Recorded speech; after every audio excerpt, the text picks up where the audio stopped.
हो जाएगा, और हो ही रहा है। हो रहा कि नहीं हो रहा है? कब लिख दिया था? आज सब घटित हो रहा है। वित्तमेव कलो निर्णाम जन्माचार गुणोदयः धर्मान्याय्यवस्थायां कारणं बलमेव हि। परीक्षित सुनो, कलयुग में जिसके पास धन होगा उसी को लोग सदाचारी सद्गुणी मानेंगे। जिसके पास धन होगा वही कलयुग में सबसे माननीय होगा। और विवाह संबंध के लिए न कुल देखा जाएगा, न योग्यता देखी जाएगी, न गोत्र देखा जाएगा, मनमाना विवाह होगा। ये लिख दिया है, मैं नहीं बोल रहा हूँ, यहाँ लिखा हुआ। ये मत बोलना कि अपने मन से बोल रहा हूँ, यहाँ लिखा हुआ है, वही हो रहा है। व्यवहार की निपुणता किसमें रहेगी? सच्चाई में नहीं रहेगी, ईमानदारी में नहीं रहेगी।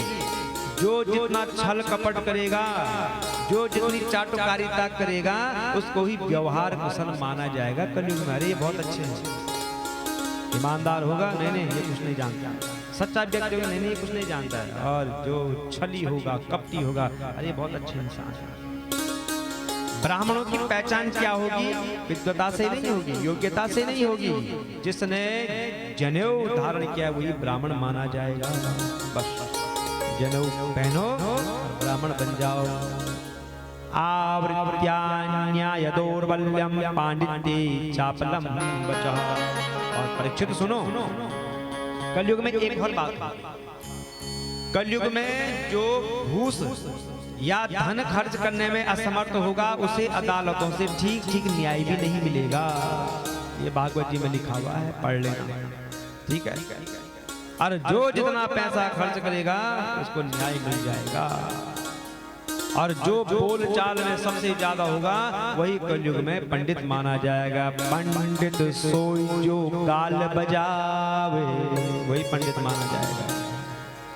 संस्कार आदि की कोई आवश्यकता नहीं समझी जाएगी। मैंने परसों भी कहा कि हम जन्मदिन मनाते हैं, पर जन्मदिन को जन्मदिन के तरीके से नहीं मनाते हैं। हम केक में मोमबत्ती रखते हैं और तब उसको काटते हैं। केक काटो, हम मना नहीं कर रहे हैं, पर मोमबत्ती मत लगाओ, उतने दिए जलाओ। स्वीकार एव चोत्थाने स्नानम एव प्रसादनम।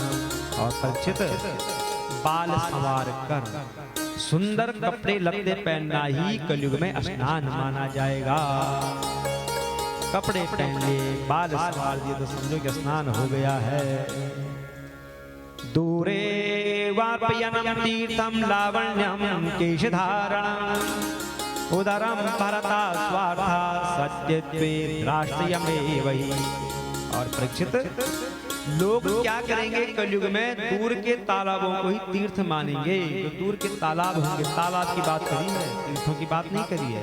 कि लोग दूर के तालाबों को ही तीर्थ मानेंगे और जो उनके सन्निकट हैं, जो तीर्थ हैं, जो गंगा हैं, जो माँ हैं, जो पिता हैं, उनकी क्या करेंगे? उपेक्षा करेंगे, उनको नहीं मानेंगे, है ना। सिर पर बड़े बड़े बाल रखना, काकुल रखना, ये शारीरिक सौंदर्य का चिन्ह समझा जाएगा। और जीवन का सबसे बड़ा पुरुषार्थ क्या होगा? पेट भरना। सच में आजकल ज्यादा फैशन किस पर जा रहा है? बालों पर। और जबकि कहते हैं कि पाप का सबसे बड़ा कारण होता है बाल। आजकल कैसी कैसी कटिंग है, पता ही नहीं चल रहा है कि ये पशु है कि मानव है। कैसे कैसे कटिंग कर रहे हैं, चाहे पुरुष हो चाहे। बस शास्त्र तो कहता है कि माताओं को हथियार नहीं लगाने चाहिए। क्या होगा? शास्त्र कह रहा है, मैं नहीं कह रहा हूँ। सबके घर की कहानी है, किसी को मना भी नहीं कर सकते। चुप रहो, अपने लिए सोचो, अपना सुधार करो। बोलकर कोई फायदा नहीं है, किसी ने सुधरना ही नहीं है, इसलिए अपने आप को सुधारो। लोग कहते हैं कि संसार से जो है कि नशा कब दूर होगा, शराब कब दूर होगी। सड़क में उतरोगे, आंदोलन करोगे तो नहीं होगी, सरकार नहीं करेगी। इसको हमें करना होगा।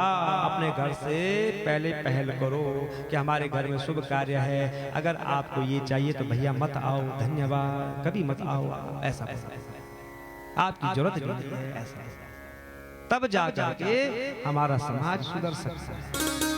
तो अगर हम सोचेंगे कि सब इकट्ठे हो जाओ आंदोलन करेंगे तो तब नहीं होगा, क्योंकि सरकार भी चाहती है कि लोग स्वयं प्रयत्न करें।